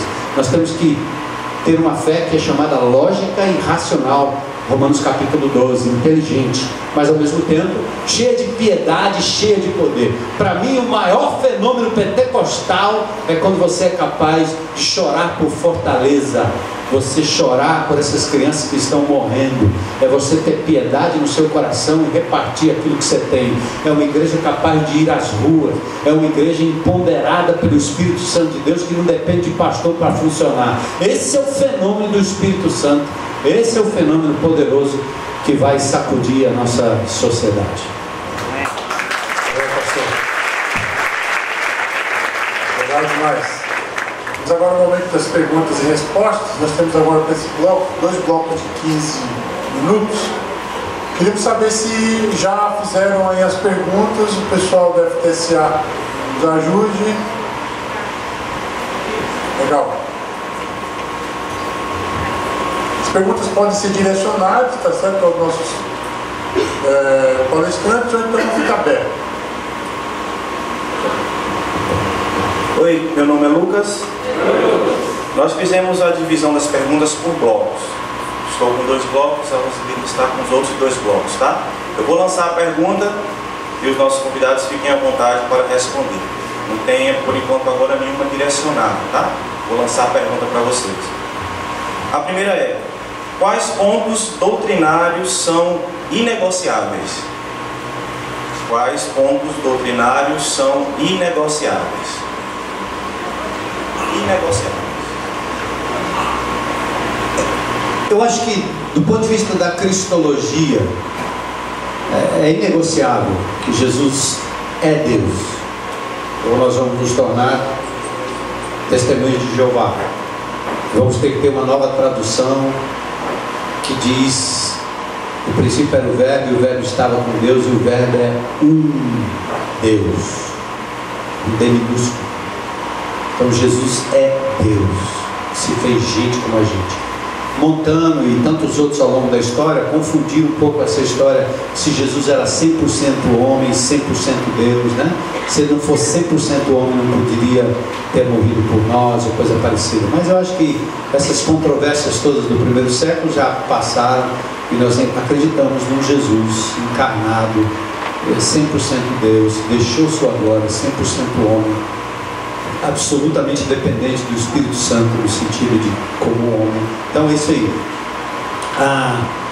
Para mim, aí surge um outro fenômeno que nós não vamos discutir aqui agora, né? Mas a centralidade do Evangelho de Jesus, a salvação pela fé, graça e não pelas obras. E aí a gente entra num campo aqui, que me perdoem os irmãos que se denominam mais pentecostais e que são arminianos, né? São aqueles indivíduos que acreditam que o indivíduo pode perder a salvação. Se ele pecar um pecado bem feio, se ele morrer pecando, ele perde a salvação. Então isso aí é fruto daquele puritanismo que o Nando bem mencionou. E para mim, enquanto crente em Cristo e pastor dessa comunidade, para mim é inegociável.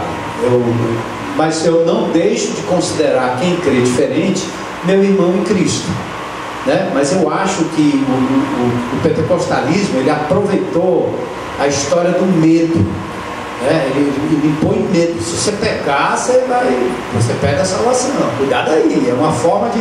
Ele obedece por temor e não por amor. E eu prefiro ficar com João 10, onde Jesus disse que Ele nos tem nas suas mãos e ninguém pode tirar das mãos dele. Mas fechando. E a interpretação de Mateus 25, aquele que perseverar até o fim será salvo, a palavra sozo, salvação, nem sempre tem a ver com salvação da alma, né? Ali, Mateus 25 é escatológico, tem a ver com tribulação. O que ele está dizendo é, rapaz, se você ficar firme aí, você vai escapar de qualquer coisa aí que vai acontecer durante a tribulação. Não tem a ver com salvação. Porque senão eu voltaria para o catolicismo. O catolicismo é na base das obras, né? Eu acredito na soberania de Deus e acredito na salvação. Então, para mim, essa doutrina é negociável. O resto, se a volta de Jesus é antes da tribulação, no meio da tribulação, depois da tribulação, você fica aí para ver quando vai ser, né? Isso não muda nada. O que mais? Né?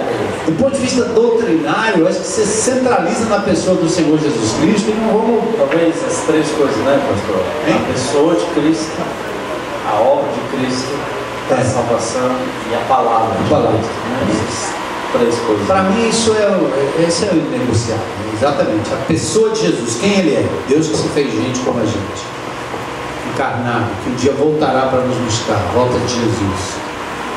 Volta iminente do Senhor. Pastor, o senhor estava falando aí sobre salvação e tem várias perguntas sobre essa temática aqui. O senhor já disse que a salvação é para sempre, mas é que a pessoa está preocupada aqui se ela pecar e se afastar de Jesus. Como é que fica? Você se afasta de Jesus e Ele não se afasta de você. Esse é o problema. Pode ir na boca do inferno, não tem como mais. É aquilo que eu estava falando, nós fomos selados pelo Espírito Santo de Deus, está lá em Efésios. O selo do Espírito Santo significa propriedade. Eu pertencia ao diabo. Meu corpo era um corpo de um ser humano que eu entreguei ao diabo. Ele podia habitar, podia não habitar, ele podia entrar, podia não entrar, igual possessão. No momento que o Espírito Santo de Deus entrou, Jesus me comprou, me redimiu, selou-me com o Espírito Santo de Deus, não tem para mais ninguém. Pertence a Ele, não adianta. Se eu pecar e persistir no pecado, sabe o que Ele faz? Ele me arquiva. Lembra de Ananias e Safira? Tenta enrolar o Espírito Santo para ver. Você dá mau testemunho. Eu já vi fenômeno na igreja. Aliás, é outro fenômeno que nós devemos discutir aqui no próximo. Vou dar o tema aqui: eclesiologia. O indivíduo que é disciplinado da igreja local, ele está entregue a Satanás para a destruição do corpo. Vai morrer. É perigo. Mas hoje ninguém está nem aí, né? Isso é besteira. Eu pulo dessa igreja, vou para outra, vou para outra, vou para outra. Ele peca e leva seus pecados tudo para outra igreja. E vai todo mundo recebendo, porque o cara quer membro, quer dízimo, quer plateia, quer um bocado de coisa. Mas o trata por disciplinado, pastor, ele perde a salvação, então? Não. Isso que por isso que Paulo disse que será salvo todavia como pelo fogo. Está escrito lá em Coríntios. Eu já disse: esse que pecou seja entregue a Satanás para a destruição do corpo, para que o espírito seja salvo no dia do Senhor. Então o Senhor disciplina a quem ama. Você gerou um filho aí na barriga, mulher? Não tem como devolver, ó. Vai ser seu filho. Ele faz traquinagem, você dá nele. Faz o que você quiser com ele aí, mas A outra pergunta que temos aqui sobre salvação é como que entra a salvação em questão do livre-arbítrio? Livre-arbítrio nós tivemos todos em Adão. Quando nós estávamos em Adão, nós estávamos no décimo andar do edifício. Deus nos colocou todos lá em cima, todos, estávamos todos lá em Adão. Qual é o arbítrio? O arbítrio é escolher entre o que é certo e o que é errado, certo? Então, quando Deus nos criou, Ele deu tudo de bom. Você pode mexer em toda a areia da praia daqui do Ceará, mas tem uma pedrinha de areia vermelha que você não pode pegar nela, tem que pegar, morre. Então Ele deu o arbítrio. Você não precisava pegar para saber que era errado, Ele te deu o arbítrio, você sabia o que era errado. Só que em Adão, todos pularam do décimo andar. Queda livre, amigo. A raça humana está morta nos seus delitos e pecados. Todos pecaram, todos estamos mortos. Somos Lázaros. Lázaro não tinha arbítrio, coisa nenhuma. Qual é o arbítrio de Lázaro? Ele está dormindo lá, se eu morrer, na hora que eu quiser eu me levanto daqui. Não existe isso. Estamos mortos, estávamos mortos em delitos e pecados. Não havia nada de bom em mim que pudesse me atrair para o Senhor Jesus. Nada, eu não tinha condições de escolher. Minha tendência é escolher o mal. Não há um justo, nem sequer um. Olha aí, os textos do apóstolo Paulo são textos fortes. A gente não faz... por que o camarada que é ateu, ele ainda escolhe o bem? Isso é chamado graça comum. Porque se Deus deixasse aquele cara ser tão ruim quanto ele pode ser, nós já estaríamos explodindo o planeta já, amigo. Então, o bem que as pessoas fazem é a graça comum de Deus sobre toda a raça humana, para que o mundo não se arrebente de vez. Mas essas pessoas não têm forças para enxergar Jesus. É preciso um toque do Espírito Santo de Deus. Aí você vai pensar assim: mas aí Deus então toca em uns e não toca em outros, não é não? Não é bem assim. Quando a raça humana pulou do décimo andar do edifício, está todo mundo caindo. Os que caíram, caíram pela sua própria escolha. Deus não mandou ninguém para o inferno. Todos que vão para o inferno vão por livre e espontânea escolha. Se você disser assim: eu não tenho nada a ver com Adão, então fique sem pecar para ver se dá certo. Não dá certo. Você vai pecar tal qual Adão, e esse pecado é suficiente para ele levar para o inferno. Só que o Senhor, na sua soberana vontade, arbítrio dele, escolha dele, ele faz isso. Atos capítulo 13, está lá, os que estavam destinados à vida eterna. É com ele, não é comigo. Eu não sei quem vai ser salvo, quem não vai ser salvo, ele sabe. Então você pensa que está no homem responder ou não responder. Eu tenho arbítrio, eu escolho ou não escolho. Que é isso? Nós estamos dando a esse ser humano desgraçado que está acabando com o planeta essa prerrogativa de aceitar ou não aceitar. Eu não acredito nisso, né? Mas há quem crê e eu respeito. Amém, gente? Por favor, não saia daqui bravo comigo não. Eu só estou dizendo como eu enxergo a Escritura e a obra do Senhor Jesus Cristo na cruz do Calvário. Eu acredito que Ele escolhe. E meu pai, antes de escolher, eu não sabia se meu pai era eleito, se não era eleito. Eu não estava nem preocupado, eu estava querendo. Eu mandava um bilhete para Deus. Eu dizia: Senhor, se esse homem aí não foi eleito, põe ele na lista aí, por favor. Porque eu vou pregar. Mas se já sabe quem vai ser salvo, para que eu prego? Eu não prego o evangelho para alguém se converter. Eu prego o evangelho por obediência ao meu Deus. Quer eles ouçam, quer deixem de ouvir, eu prego por obediência. Eu não prego com a finalidade, porque quem converte é Ele, quem sabe quem é Ele que faz. Eu só obedeço. E às vezes a pregação de um homem de Deus, de uma mulher de Deus, é uma pregação para condenação. O cara ouviu tanto, você falou tanto, quando chegar lá no inferno, ele vai dizer assim: rapaz, eu ouvi. Você não ouviu? Ouvi. Ia adiantar alguma coisa? Talvez não, mas você ouviu.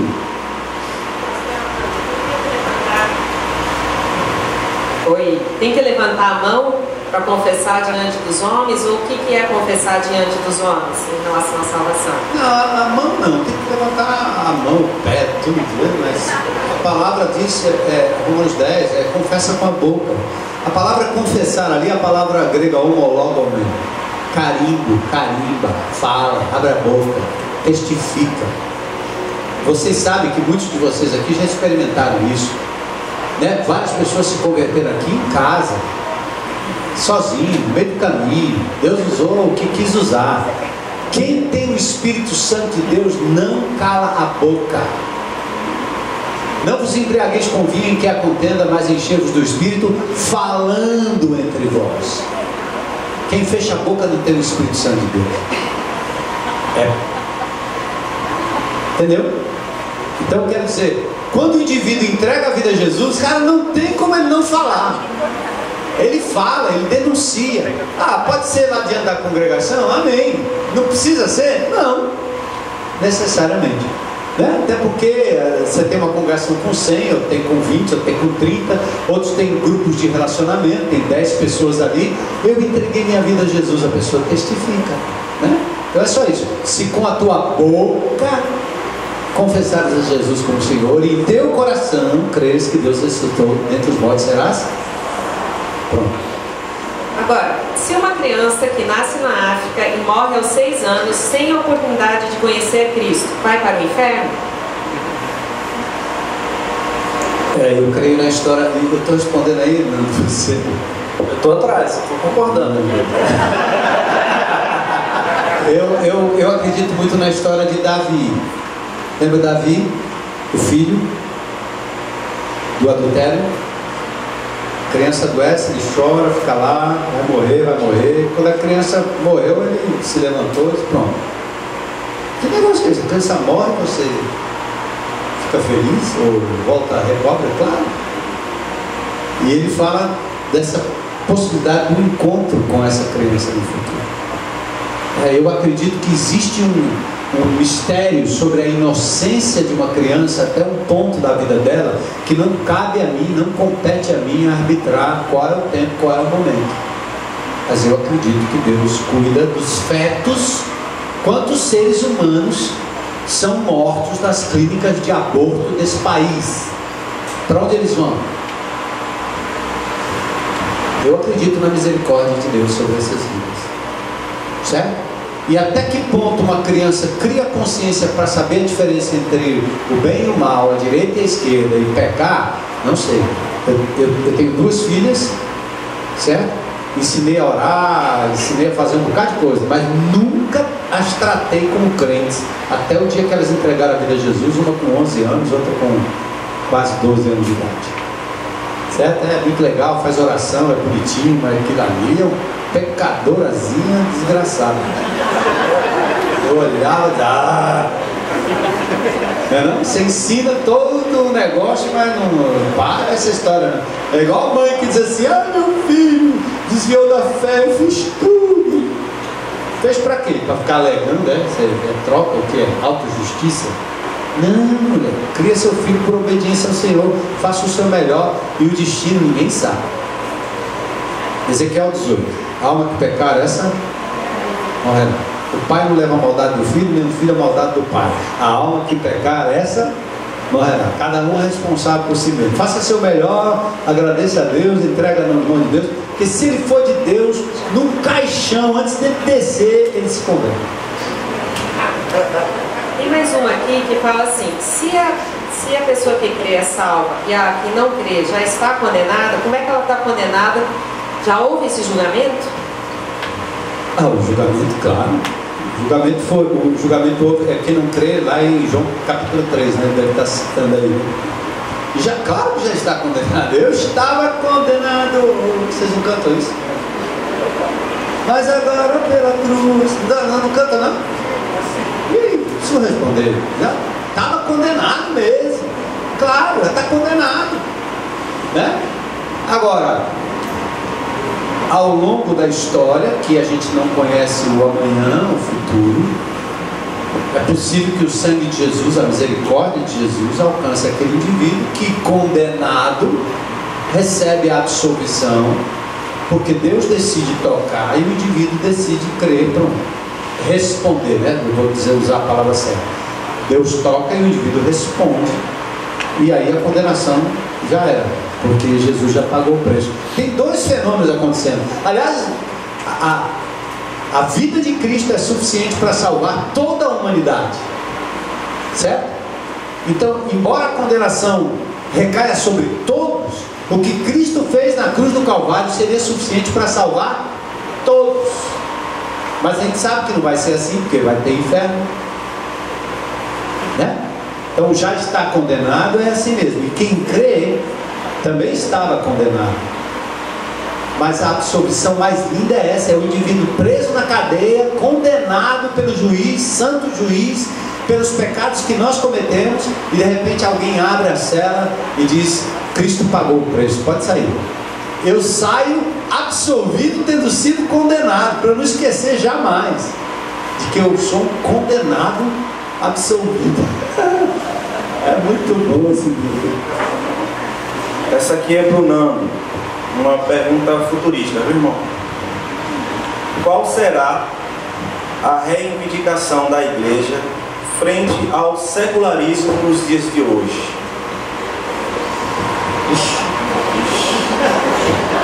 Entendi não. Eu acho que o momento que a gente está vivendo hoje, a gente tem alguns inimigos cruéis, que é o secularismo, que Deus é supérfluo, não é? Eu cuido da minha vida, o individualismo e o consumismo. Essa trindade satânica aí da pós-modernidade, né? Eu não dependo de ninguém, eu sou mais eu tenho meu futuro, vou atingir os meus sonhos, eu não preciso de ninguém, é o individualismo. Eu tenho dinheiro, eu tenho saúde, eu tenho, né, todo acesso, e o secularismo é Deus é desnecessário. A questão é que quando o homem adota essa trindade, ele é o que está acontecendo na sociedade hoje. A sociedade está, como o Osmar disse domingo à noite, né? Eu peguei essa frase muito interessante, que antes a nossa dúvida era se Deus existia, era para conhecer a Deus. Hoje a dúvida é quem é o ser humano. Nós não sabemos mais quem nós somos. A sociedade está se desintegrando, a família, os valores, porque Deus está fora do cenário, né? E o secularismo não tem como, como é que eu vou dizer, de novo, né? Porque a gente tem colocado aqui, né? Nós estamos mortos nos nossos delitos e pecados, só o toque de Deus mesmo. Mas eu acredito que esse momento de incredulidade, de ceticismo, não é diferente do que aconteceu ao longo da história. Esse é o momento, esse é o nosso momento. Curiosamente, as épocas onde a Igreja de Jesus mais floresceu, mais evoluiu, mais cresceu, foi exatamente nos momentos de maior conflito, de maior perseguição, de maior incredulidade. Não era diferente em Roma. Então, de certa forma, como a Igreja Católica, o catolicismo, a moral cristã, ela foi completamente descartada nos últimos 50 anos, nós estamos entregues ao antigo paganismo, nós estamos voltando para a era clássica. Não é? Como o pastor disse essa semana, Fortaleza é a nossa Roma. E é exatamente isso. Então não é diferente. Eu acho então que quanto mais ceticismo, secularismo, individualismo, maior é o desafio para a gente encarnar Jesus. E não para a gente ser uma igreja focada em programas, em prédios, projetos, eventos e shows. Mas Cristo ser real em mim. Então, mais do que nunca, as pessoas elas querem algo tangível, algo real. E a sociedade está sedenta, elas estão abertas ao esoterismo, a falar com... Né? Você tem o cara que é pós-doc e ele curte cristais e fala com as fadas. A sociedade tão secular, mas tão seca, que hoje ela está se abrindo para algo que está além da ciência. Então, eu acho que a Igreja de Jesus, o Jesus encarnado, eu acho que é a grande oportunidade, é a grande resposta. Pastor, existe maldição hereditária? Não. Ai.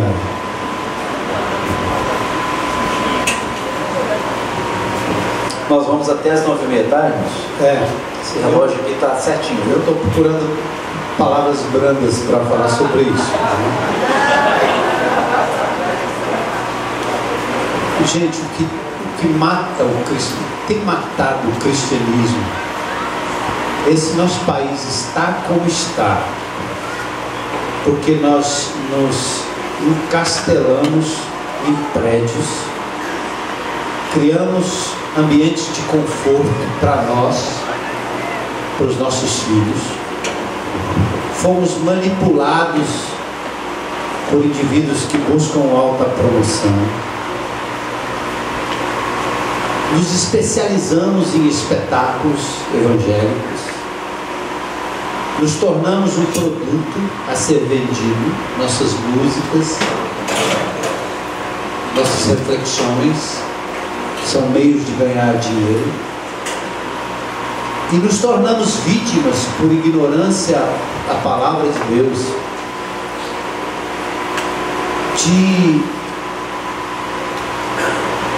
desse tipo de interpretação das Escrituras que não leva em consideração o que está escrito. A resposta para a questão da maldição está na pessoa de Jesus. Quem deveria responder essa pergunta para a gente é Balaão. Balaque chamou ele lá e disse: amaldiçoa aí. Estou te pagando para você amaldiçoar esse povo aí. E ele vai e volta, e vai e volta, vai e volta, e vai e volta. Ele, por que você não faz? Ele disse: eu não consigo amaldiçoar quem Deus abençoou. Nós fomos abençoados por Deus. Você não precisa ficar mergulhando no seu passado, entrando no ventre intrauterino para saber do seu passado. As maldições hereditárias, elas foram quebradas por Cristo Jesus na cruz do Calvário. Não quer dizer que elas não existam. Não quer dizer que eu não tenha na minha genética uma propensão ao álcool, porque meu pai tinha, meu avô tinha, meu bisavô tinha. Eu brinco, eu estava com o bispo McAllister na CEPAL, e ele falando do seu sangue azul nobre, e eu dizendo: eu sou neto de Lampião. Então, na minha índole é que eu vou pegar um facão, uma bomba, eu vou explodir um cambelo, já. Que é isso aí? É a genética, é a índole, certo? É de onde eu vim, é como eu fui criado, tem a ver comigo. Mas na cruz do Calvário, Jesus providenciou um sacrifício tão poderoso que ele disse assim: meu filho, você agora pode quebrar isso. Como é que quebra? Eu já quebrei, ele vai dizer. Tome posse. Então eu não preciso ficar fazendo trabalho nem despacho para quebrar maldição hereditária. Eu não preciso. Antigamente tinha esse fenômeno que você mencionou bem, que é o fenômeno de Peter Wagner, né? Fenômeno das maldições, fenômeno dos demônios. O cara orava na cidade, orava não sei aonde, e em casa, ninguém ficava vendo coisa, né? O boneco que tem uma coisa do demônio, o outro que tem não sei o que. Então você ficava procurando na parede se tinha algum negócio de Satanás em algum canto, né? Não, meu amigo, você é de Jesus, passa por cima de tudo. Paulo dizia assim: o cara consagrou o frango para o demônio. Aí você senta na mesa, amigo, dá graças a Deus e come o frango. Bata para dentro, rapaz, porque antes daquele desgraçado consagrar o frango para o demônio, o frango era de Jesus. E você, de Jesus, ganhou o direito de comer o frango antes de ser amaldiçoado. Se o cara chegar do teu lado e lá e disser assim: rapaz, você vai comer esse frango aí que foi pro demônio, agora eu não vou comer mais, dá uma de lunda. Exatamente o que o apóstolo Paulo diz. Ou então o teu irmão é fraquinho, ele vai, né, se escandalizar com aquilo, ele diz: não, deixa aí, tá bom, depois a gente resolve esse problema. Não existe maldição hereditária. Eu acredito ser, de novo, uma forma de querer explicar aquilo que tem a ver com a nossa personalidade, com o nosso caráter, né? E que a gente herda às vezes. Meu pai era assim, minha mãe era assim e tal, mas eu posso quebrar isso. Foi totalmente, Jesus se tornou maldição por nós. Não existe isso. Ninguém tem poder para amaldiçoar o que Deus abençoou. E nós recebemos a bênção de Abraão, nosso pai, né? Então nós somos um povo abençoado. Ele nos abençoou com toda sorte de bênçãos espirituais nas regiões celestiais, hein? Tristeza, não quer mais do que, meu irmão, né? Então vai lidando aí com as suas... Glória a Deus. Vai lidando aí com as suas falhas de caráter, crucificando o seu eu, deixando o Espírito Santo tomar conta, e passa por cima. Ó, eu vou dizer mais, quando eu era descrente, que eu não tinha Jesus, eu não tomava cachaça e fumava um charuto da encruzilhada, porque eu não tinha medo. Eu entrava no centro espírita com meu pai, e os caras davam passe para todo canto e não acontecia nada, todo mundo caía, eu não caía. Eu estava lá dizendo, não acredito nessa porcaria aí não.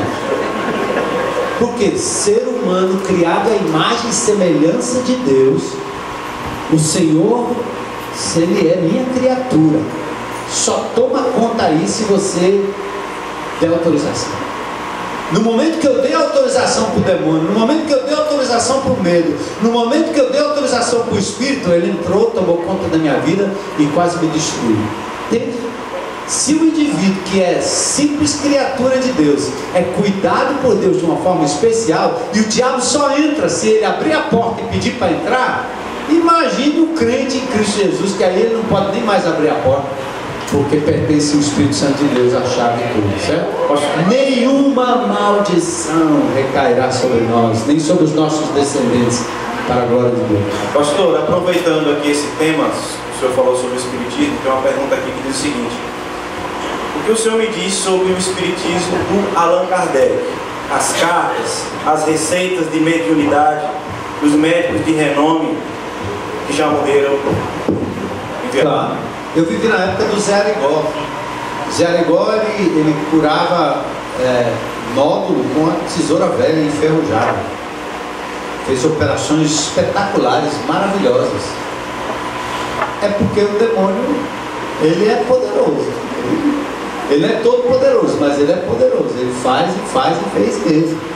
Então, para mim, todos esses fenômenos mediúnicos são fenômenos de espíritos familiares, demônios que se manifestam, um subjugando o outro. O maior subjuga o menor. São castas que se manifestam. Eles falam, eles trazem vozes do passado, eles trazem lembranças e memórias do passado, são inteligentíssimos, e quando o indivíduo se submete a fazer uma psicografia, por exemplo, ao meu ver, é um fenômeno absolutamente demoníaco. Esse é o entendimento bíblico, né? Isso não quer dizer que eu tenho amigos espíritas aqui nessa cidade. Aliás, eu fui convidado para um evento agora dos espíritas do segundo semestre. Se eu estiver por aqui, eu vou, e já fui, né? Eu tenho amigos, uns são famosos aí da mídia, que são espíritas, tenho o maior respeito, o maior carinho por eles.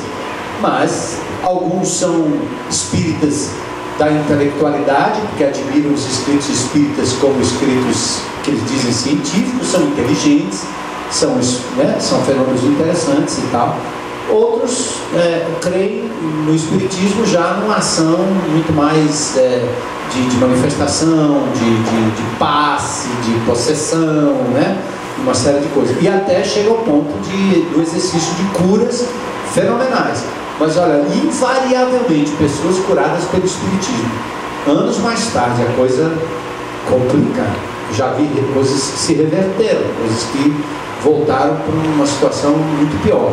Eles mantêm o indivíduo escravo através desse fenômeno. Eu acredito que são fenômenos, só tem uma possibilidade: fenômenos demoníacos, fenômenos de espíritos familiares. Então, respeitem, né? Mas para mim a visão bíblica é essa. Paulo chamava de ídolo mudo, né? Por trás de cada ídolo tem um demônio. Pronto, para encerrar, tem 3 perguntas aqui que falam do mesmo tema. Eu vou citá-las, tá bom? E fiquem à vontade de responder quem se sentir à vontade. Seguinte, você acredita que o fenômeno de falar em língua nos dias de hoje é um fenômeno puramente humano? A outra pergunta diz: tenho que orar, tenho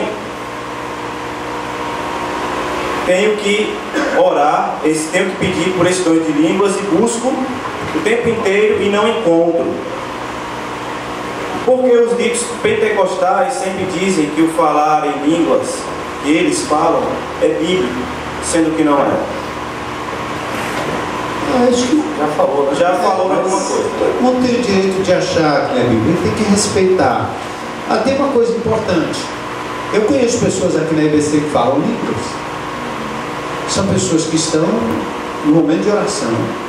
Como diz Paulo, entre ela e Deus, ela entra em êxtase e fala em línguas. O fenômeno indica na Bíblia que o indivíduo deveria saber o que ele está orando, mas ele edifica a si mesmo. Isso é o que o texto diz. Eu não sou contra nada, eu sou contra aquilo que não está no texto. Eu sou a favor do texto, a favor do que a Bíblia diz, só isso. Então eu não proibi ninguém, não censuro. Na IBC tem gente que fala línguas. Eu tenho o maior carinho, o maior respeito por essas pessoas. Meu irmão, se você entrar em êxtase aí, falar línguas aí, pode falar à vontade. Eu admiro isso, não tem problema. Porque a pessoa, ao falar em línguas, ao entrar em êxtase diante do Senhor, eu queria ter a indicação, gostaria de ter a indicação de que ele entende o que ele está falando. Isso é importante, ao meu ver. Se ele não entende, não tem problema, fica aí na sua, pode falar a língua à vontade. Agora, você está numa reunião de oração, você está numa reunião entre irmãos, e você fala línguas e não interpretou, eu vou repreender. Se eu estiver lá, eu repreendo. Em nome de Jesus. Já fiz isso publicamente na IBC, na época do 7 de setembro. Então ela se levantou falando em línguas e ninguém interpretou, aí a recomendação é: não, pode parar. Isso não vem de Deus.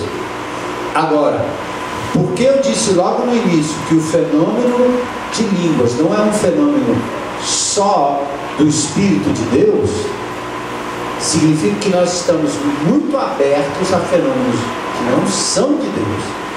E há muita indução que é puramente psicológica, certo? Então, eu não posso dizer que todo mundo que fala língua é de Deus, ou nem posso dizer que todo mundo que fala língua não é de Deus.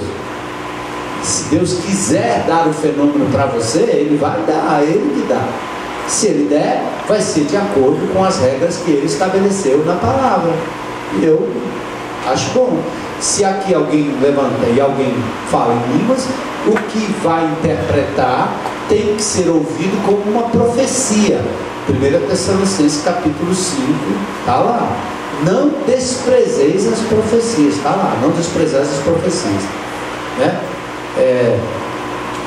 Para examinar todas as profecias e reter aquilo que é bom. Qual é a base? Palavra, certo? Então, não há nenhuma censura aqui a quem fala. Gente, a gente vai agora fechar o nosso encontro, né, com as cenas dos próximos capítulos. E nós agradecemos a presença de todos, né, o carinho de todos em estar aqui com a gente. E sabendo que esse momento de diálogo é um momento em que aquilo que a gente pode ouvir e partilhar aqui hoje à noite possa traduzir-se em caráter, em vida na vida, em que eu possa ser o melhor pai, né, que você possa ser uma melhor mãe, que a teologia ela possa manifestar-se em vida e que a nossa vida possa refletir e dar glórias a Deus, ao nome do Senhor, onde quer que nós estejamos. Esse é o grande desafio nosso, né?